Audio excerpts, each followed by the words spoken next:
Hello, welcome back. It is time for chapter 6 in our story, and it is called Faintly Macabre's Story. I've decided to use the American pronunciation of the word, so it's macabre.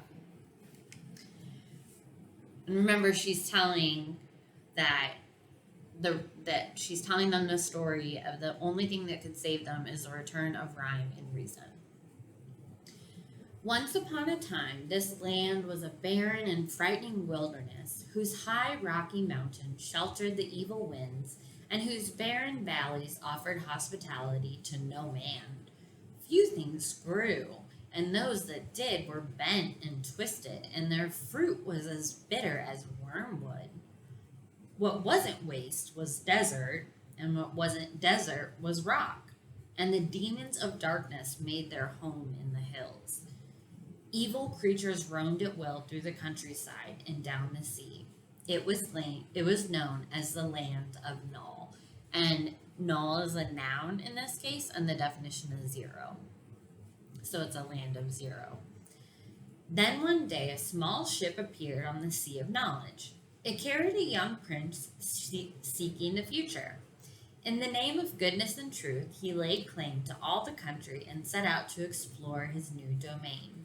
The demons, monsters, and giants were furious at his presumption and banded together to drive him out. The earth shook with their battle, and when they had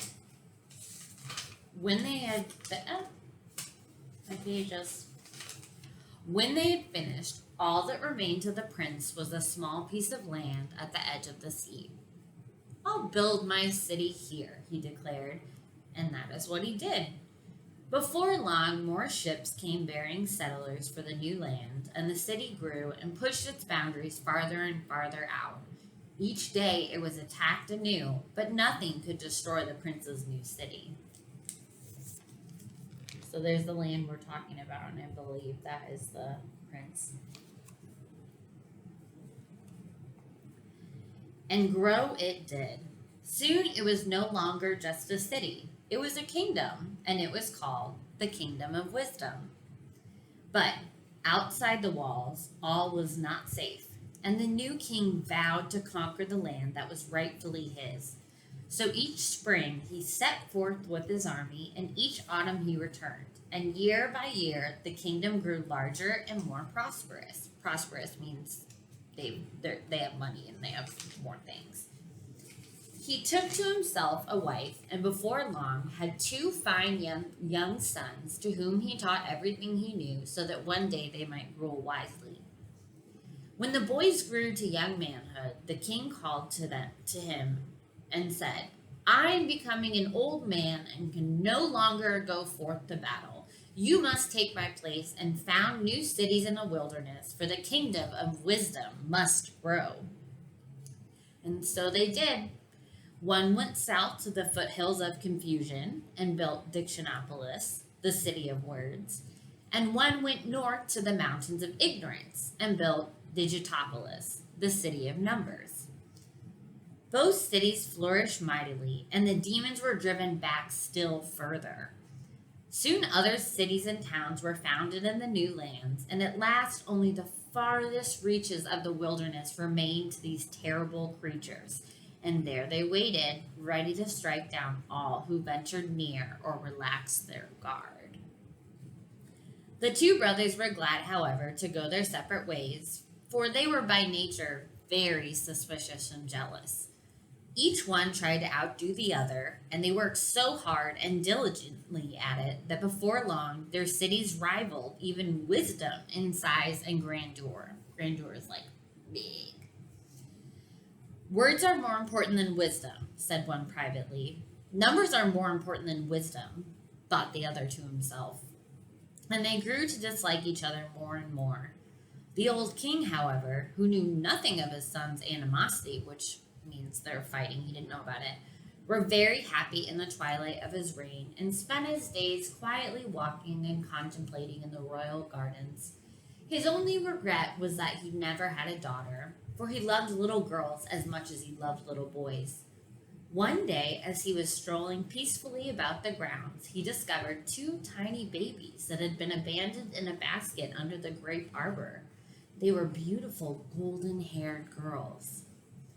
"We'll call this one Rhyme and this one Reason," he said. And so they became the princess of sweet rhyme and the princess of pure reason, and were brought up into the palace. When the old king finally died, the kingdom was divided between his two sons, with the provision that they would be equally responsible for the welfare of the young princesses. One son went south and became Azaz the Unabridged, king of Dictionopolis, and the other went north and became the math magician, ruler of Digitopolis. And true to their words, they both provided well for the little girls who continued to live in wisdom. Everyone loved the princesses because of their great beauty, their gentle ways, and their ability to settle all controversies fairly and reasonably.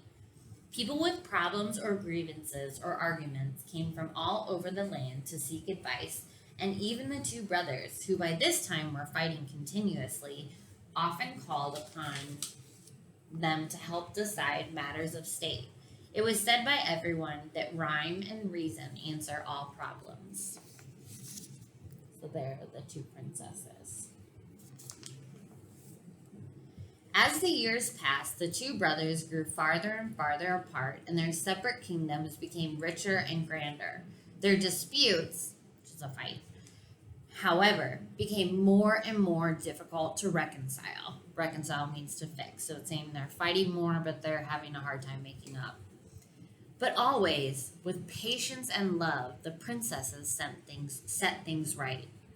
Then one day, they had the most terrible quarrel of all.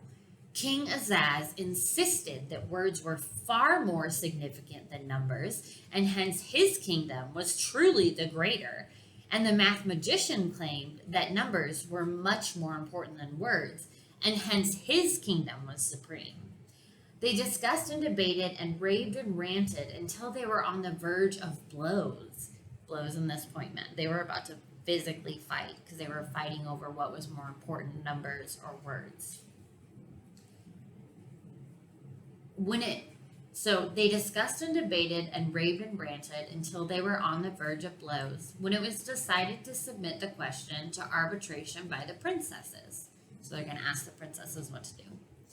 After days of careful consideration, in which all the evidence was weighed and all the witnesses heard, they made their decision.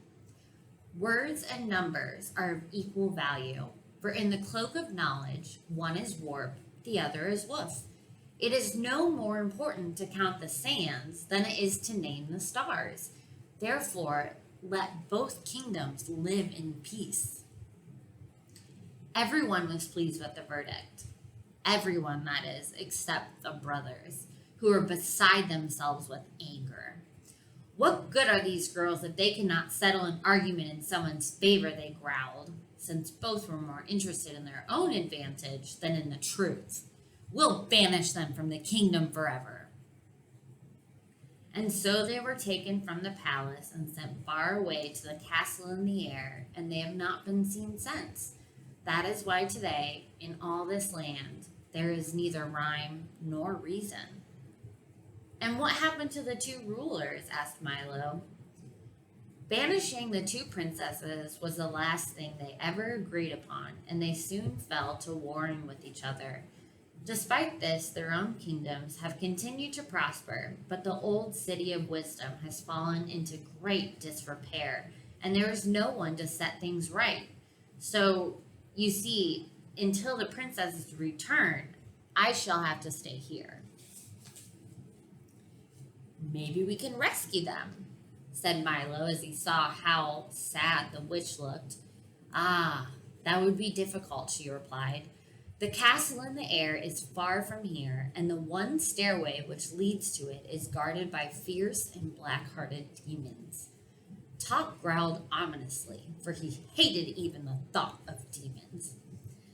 "I'm afraid there's not much a little boy and a dog can do," she said. "But never you mind. It's not so bad. I've grown quite used to it here. But you must be going, or else you'll waste the whole day." Oh, we're here for 6 million years, sighed Milo, and I don't see any way to escape. Nonsense, scolded the witch. You mustn't take Officer Shrift so seriously. He loves to put people in prison, but he doesn't care about keeping them there. Now just press that button in the wall and be on your way. Milo pressed the button and the door swung open, letting in a shaft of brilliant sunshine. Goodbye, come again, shouted the witch as they stepped outside and the door slammed shut. Milo and Tock stood blinking in the bright light, and as their eyes became accustomed to it, the first things they saw were the king's advisors again rushing toward them. Ah, there you are. Where have you been? We've been looking all over for you. The royal banquet is about to begin. Come with us. They seemed very agitated and out of breath as Milo walked along with them. But what about my car? He asked. Don't need it, replied the Duke. No use for it, said the minister. Superfluous, advised the count. I said that word wrong. Superfluous. Superfluous. I looked these words up ahead of time. Superfluous, advised the count. Unnecessary, stated the earl. Uncalled for, cried the undersecretary. We'll take our vehicle.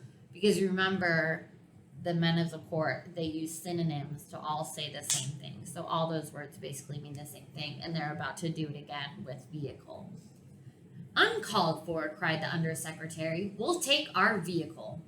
Conveyance, rig, charbonic, chariot, buggy, coach, brougham, shandrydan. They repeated quickly in order and pointed to a small wooden wagon.